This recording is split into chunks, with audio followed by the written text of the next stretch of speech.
self-medicating. Well, I went to the marina. Fast forward.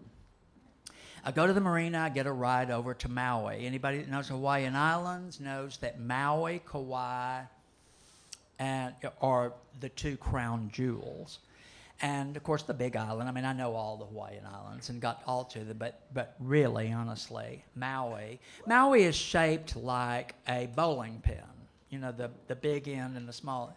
And then I was so thrilled to get to Maui. I'd had such an unpleasant experience over in Oahu, where Honolulu is. So now I'm in Maui, and immediately we pull into Lahaina, which is, of course, the old whaling port. And I realize again, you know, there's no place for me to sleep because I'm used to sleeping out in the parks and things like that where nobody can see me. And in that period, I mean, I landed with $38. You think I'm going to check into the La Quinta? So I want whatever they're drinking at that table when this show is over. So I get this ride out of town, and then they drop me. And then I'm really lucky enough to be picked up then in a pickup by two Native Hawaiians. And they were so sweet. It was the older man, who at the time was about twice my age, which would have been like, he would have been probably 58 at the time, 59. And then his son, who was about my age. And the younger son got out and, you know, let me get in, and I'm in the middle. And they're driving me, and they know that I'm going to try to go to McKenna Beach, which is actually, it doesn't matter. I mean, I could draw you a map of Maui, but McKenna Beach is not really all that fabulous, but because it was, you know, there was a lot of cactus and things that go right straight into the water, but at the same time, it was a great place to camp out where you weren't going to be running into all these different people on the beach. So they were giving me a ride, but it was getting dangerously close to sunset, and they were so kind to me. So we finally came to where we're on again. It's a 2-lane road, which would be their highway, but just a 2-lane. And on the inland side of it is nothing except pineapple fields for as far as you can see, until there's these distant mountains that are just so far away. And then right on this side of the highway, it is a little pocket park with like 3 cement picnic tables, big heavy cement picnic tables, and then there's the beach, and that's it. So they pull up on this sort of elevated cement parking space that kind of looks out over it, and it's facing the horizon, and you can see the big sun, and you've probably seen this, you know, in the tropics. There's nothing like it. And I'm thinking, you know, again, this is so sweet, because after what I went through in Oahu, you know, this is really what Hawaii's all about. I mean, these are Native Hawaiians, and how lovely is this? And so now the father says to me, would you like, he pulls out and he's rolling a joint, which is, of course, marijuana. And it was never, and no, but for some reason, I'm exactly like a movie I saw recently. I mean, even then, when I would smoke marijuana, I'd get a little paranoid, but I think, well, why be paranoid here? It's Hawaii. And, you know. So anyway, he rolls the joint and lights it and passes it to me, and I pass it to his son, and the sun is getting right to the water, and then, you know, it starts to dissolve right into the water. And I'm looking, and I've just never seen such kind eyes on the son, and he very much loves his father, you could tell. And I'm just very warm about the whole thing. And finally, the conversation started to twist just a little. He says that to me, the father, I believe, and I should have looked this up, but I believe that Hawaii had only been like a state for maybe 12 years at this point. I believe it was 1959, but don't hold me to that. But he was indicating that statehood had not been really good for the island. But I, of course, didn't think that he was going to hold me responsible for that. But then he started mentioning something that I thought he was telling me because I needed to know, and it was pretty horrifying, that one of the islands that you could barely see was a private island called Kahului. And apparently, the government had taken that island, and they were doing war games on that island, including napalm and close flying in and bombing it, and they were just erasing this entire island that was privately owned. And at night, they told me from McKenna Beach I would be seeing these war games where it would just, they'd come down and then everything would explode. And I was sort of horrified hearing this. And I felt very apologetic. I felt very uncomfortable, not because he was making me feel, but I just, my consciousness was being raised. It wasn't something I was reading about. And then he appreciates what I'm saying, and he looks out.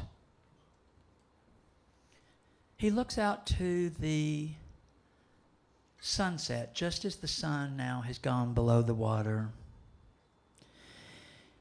And he turns to me. And as he turns to me, his face completely changes. And he says to me, "Do you know how many people like you we've killed?"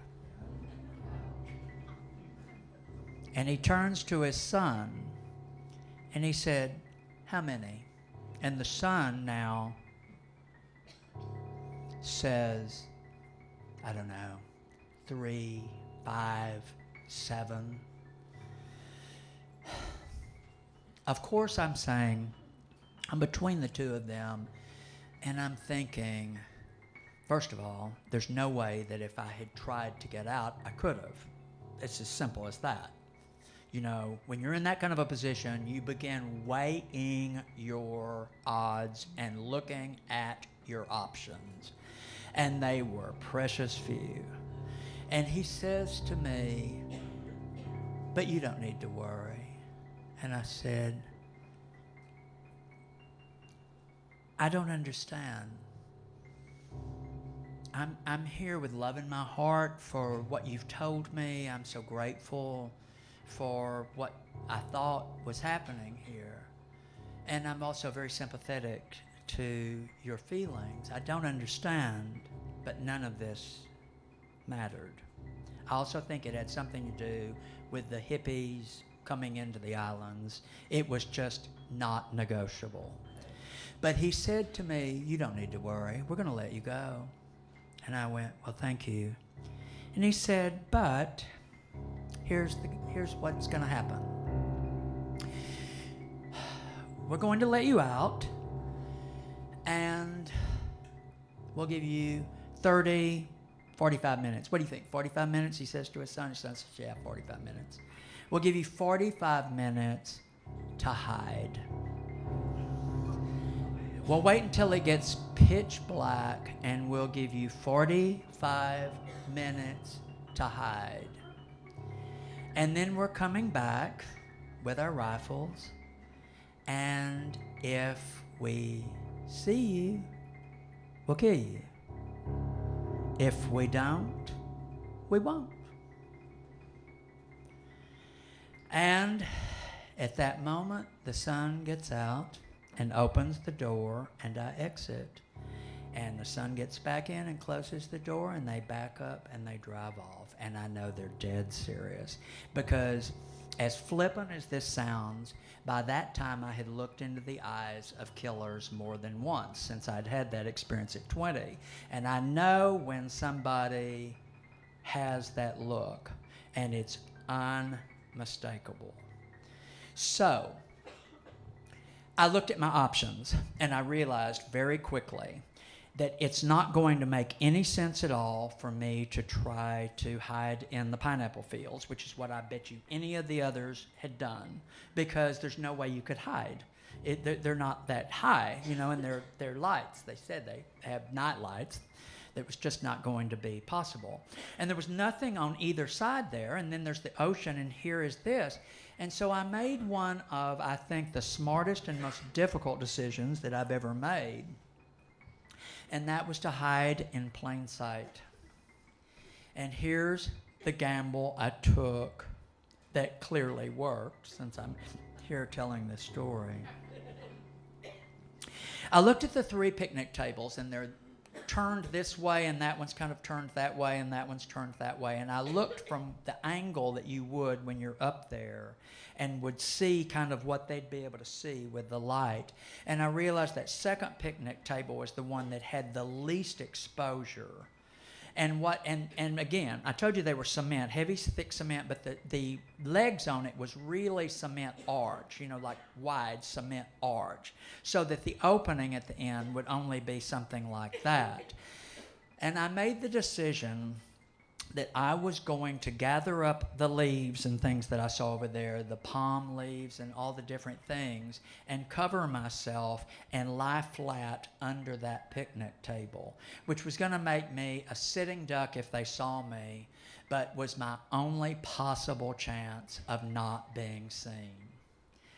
So I covered myself, and I flattened myself down. I put my hands out because I knew they wouldn't be able to see that. I put my hands out, and I even covered that so that I could be really flat. I was telling myself how to breathe where my body doesn't go up and down, very shallow breaths. And I covered myself. And in one of the most terrifying moments, just as I could hear their car and feel the light coming up onto that same place where we'd been, a breeze came off the ocean and blew some of my leaves. And I had to suddenly try to rearrange that. Now, I had on white shorts, and I had taken them off and had hidden them over somewhere so that I'm flesh colored. And I'm lying there. And sure enough, I hear them get out. I can hear their voices. Finally, the light comes on, and the light starts like a lighthouse. The light starts going here and then beyond. And then the light came back, and it would go over me, and then it would go back. The light would go off, they would discuss, and then they would try looking again. I believe in all that at one point they were looking across the benches, and they were pretty much concentrating in there because there was a little bit of weeds and things over there going into the sand dunes that they wanted to make sure I wasn't in. But in doing so, I was in the trajectory of that light. And I don't believe I breathed for 3 or 4 minutes at that moment. But I finally realized that I think they were giving up. I believe this probably lasted between 30 and 45 minutes, which is a very long time. And then I heard the car door. And I'd been through this before if you saw my other show. I remember hearing the car door slam and they're leaving. And I'm thinking, well, are you alive? And I heard them pulling out. I felt the light do its thing, and they pulled off. And I fell asleep, believe it or not, in that exact position and slept all night. And when I woke up in the morning, well, what was I going to do? If I got up and they came back, then I was dead. So, and I was also pretty exhausted. Somehow, people hunting you at night is so fatiguing. It's just draining. Not since the SATs that I've been through. But when I woke up the next morning and I got out from under and the leaves fell off of me, and of course I was naked from the waist down, but there were a few people swimming there, and I thought, it's Hawaii, they've seen naked bodies here before. And I walk over and I find where my shorts were hidden, and I thought, you know what? This is what I realized about these people, this particular murder attempt. These were people that don't get up in the morning with the idea they're going to kill someone, but they're not adverse to it either. It's like, it's as though they're playing something that they're not afraid of winning, but they're also not concerned with losing. In fact, to them, now that the sun was up, if I had run into them some other time, some other place, they might have even sent a beer over, because their attempt to murder me was just a game.